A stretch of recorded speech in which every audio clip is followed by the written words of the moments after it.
Ghost stories? Nah, we don't have anything like that around here. We do have the story of Jacob, but that's about as close as you'll get. You really want to know? Well, I'm not supposed to tell you, but alright. Just no interrupting. I don't have the patience for it. How to describe Jacob Emory? Well, I guess you can say he was the kind of guy you could never take notice of. This isn't to say he was a bad kid, in any sense. Many people in this town thought he was the most relatable person for an odd job in the state, but he never really excelled in anything. He was the living proof behind the statement, jack of all trades, ace of none. Most of this was due to his own lack of will. He dabbled in damn near everything this town could offer him. Automobiles, radio operation, store management, what have you. But he never stuck with anything. His friends and workers went after him about it a number of times, but everyone got the same unsatisfying response. It just wasn't enough.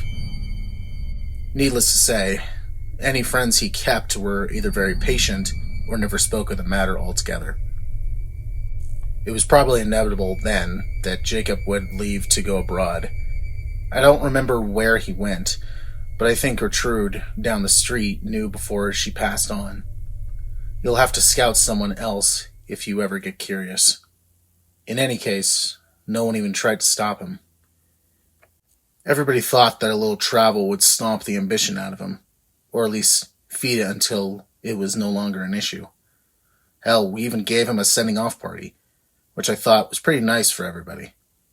So anyway, he was gone for 6, 7 years, can't remember. You'll have to check with someone else about that too. Anyways, he came back eventually, and he had changed, obviously enough.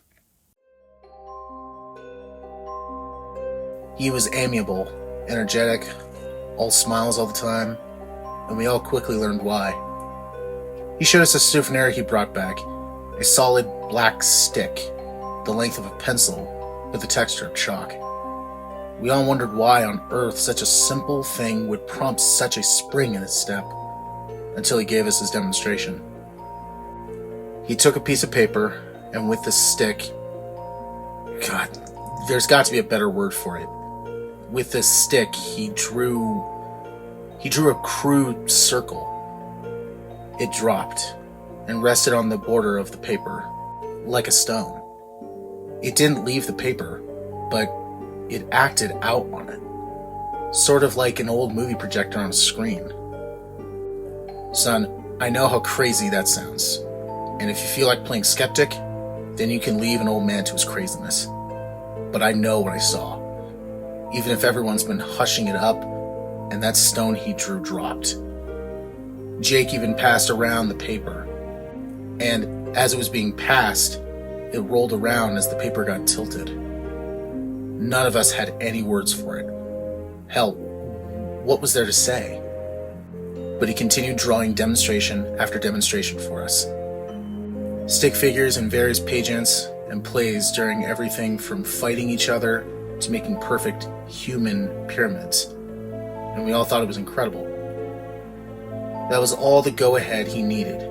He announced that he planned to put on shows to pay for rent and food, where he would draw anything the crowd members wanted.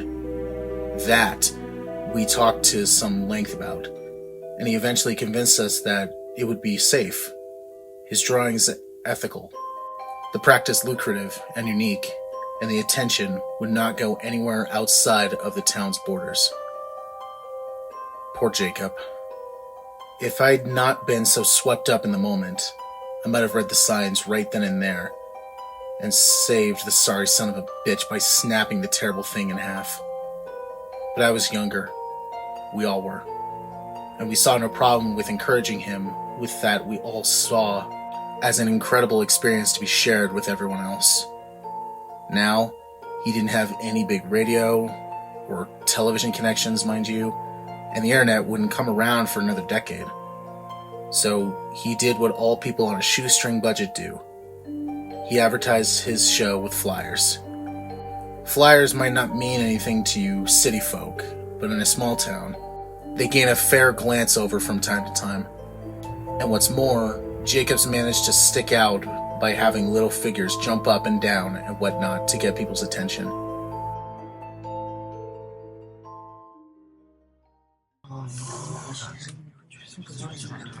His first show must have gotten nearly 60 or so people, probably a lot more than that. And his shows were fantastic. Someone would shout out a scene from a play or a comedy sketch, and Jake's hand would fly over a white wall like a bird. He'd been holding back when he made that stone, that's for damn sure.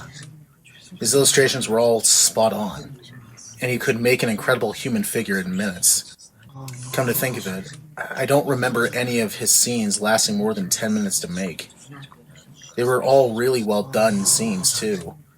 Not only could you see a knight charge a castle, Jake would draw the castle's interior as well, like a wedding cake split down the middle, so you could see the knight scale the walls, fight his way through levels to the dungeon, fight back out with the princess, and make a leaping jump off castle parapets onto his gateway horse, all in a complete silence. Not realistic, no, but that was part of the appeal. None of us went in there expecting something real. When a scene or a sketch was finished, either the characters would leave off a wall, or he'd cover the wall with white paint. This was good in a way. It gave these shows a time limit, so that when he'd finish with all the 4 walls in the room, everyone knew the show was over until the paint dried. Jake, meanwhile, was changing in a bad way. I mentioned that upon his return, he'd been extremely energetic. Well, that energy, that vitality or fervor, or whatever you want to call it, it never left him. Not for an instant. Far from it, it seemed to grow in him, and he enjoyed it all too much. His eyes grew wider. He slept gradually less over time. His statements and opinions more radical and frenzied, and thought he was never a pushover. He was starting to make people nervous in his company. A month or 2 passed, and Jake's audience grew like a wildfire. Nearly everyone in town paid to see Jake's art in action, and he had to rent out larger and larger places for them to sit. He now didn't stop after one scene was done. He moved directly on to the next, put on the next blank space on the wall, sometimes to the intriguing effect of causing scenes to mingle, which the crowd loved. The subject matter got more wild and immoral. The monsters got more bizarre and creative. The fighters using more impossible weaponry, all for the sake of the crowd's interests. Jake got steadily more indulgent, which we figured was from the money, and he became a drinker and a womanizer. Neither of which got rid of that vitality, by the way. Some of these women claimed that they woken up in the middle of the night to see him scribbling with that stick on a drawing pad. A gigantic grin on his face, and while most of them said that they assumed he was drawing them in the nude, there's rumors that 1 or 2 of them got glimpses at that notepad. Those anonymous few supposedly said that those drawings absolutely weren't nude pictures, but neither of them, whoever they are, will say what he was drawing. Don't bother looking for the notepads or flyers, though. They're all gone now. I'm getting off track. Point is, he was hitting the bottle, and that's important, because it was that drinking that would eventually ruin everything. On the night of one of his performances, as he walked in front of his cheering crowd, it was immediately apparent to everybody that he was completely drunk. I was in the front row, and I could smell the bourbon on him from 10 feet away. The show started. He went through a bunch of sketches and scenarios the crowd recommended, when at the end someone asked that he draw himself. Everyone cheered the idea. I guess they'd been wondering what his creations thought of him, and he eventually obliged.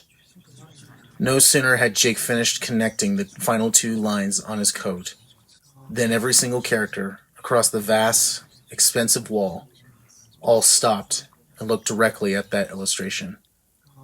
Lovers stopped kissing, clowns stopped laughing, robots stopped fighting pirates. Everything stopped and looked at the Jacob illustration. The crowd died almost instantly.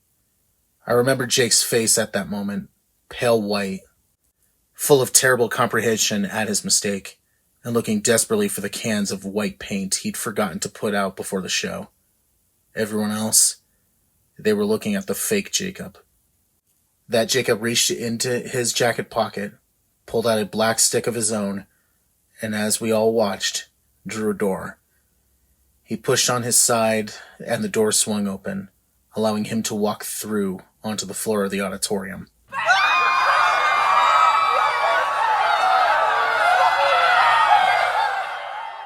The rest was in absolute hellish pandemonium. People screamed and ran for the exits as Jacob's characters, both those currently on the wall and those which had previously left before being covered up, ran out of their own exits, throwing pies, shooting lasers, blowing fire and poison, and the impossible. I was near enough the exit to escape, and gave only one backwards glance. The scene will haunt me forever. Jacob Emory was being dragged by his creations, kicking and screaming, through the door his copy had made.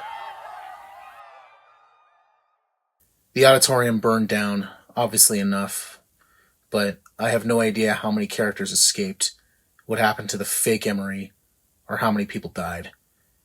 The fire brought the fire department from the nearest cities up to over 100 miles away. They, in turn, brought the police force, which brought the government, which hushed up everything. They took the flyers and any art Jake had made and swore everyone to secrecy, or else life detainment. The fire was blamed on a cigarette in the garbage during a basketball game, and we all eventually went on with our lives. Jacob was made to never have existed. In retrospect, I realize everything. Jacob hadn't been creating illustrations. Illustrations don't move, much less act or attack. They're just images people see, shadows made to look like real things. Jacob had been making life, actually thinking things in some alternate dimension, using a power that was never meant to fall to mortal hands. He got drunk on his power. His punishment was probably well-deserved. Incidentally, the government screwed up on 2 different accounts. They did a damn good job silencing everyone, but proof remains. The ruins are still there, The auditorium ruins. I hear they're going to start reconstruction soon, which will wipe out any remaining evidence someone could definitely see. But I went back there once, several years after the fire. Just once. Amidst the rubble, covered in ash, I saw something squirming. I looked closer. It was Jacob's hand on the wall. Exactly like it had been 3 years ago. But it was constantly flailing, as if the body it was supposed to be attached to was still withering in flames. That was mistake number 1. Number 2 was those creations. Like I said, I don't know how many escaped, nor how many the government agents found and caught, but I will only say this. Those tall grass meadows on the outskirts of town, don't go into them. Ever. You were asking about those white figures you've seen at night, right? This town doesn't have ghost stories.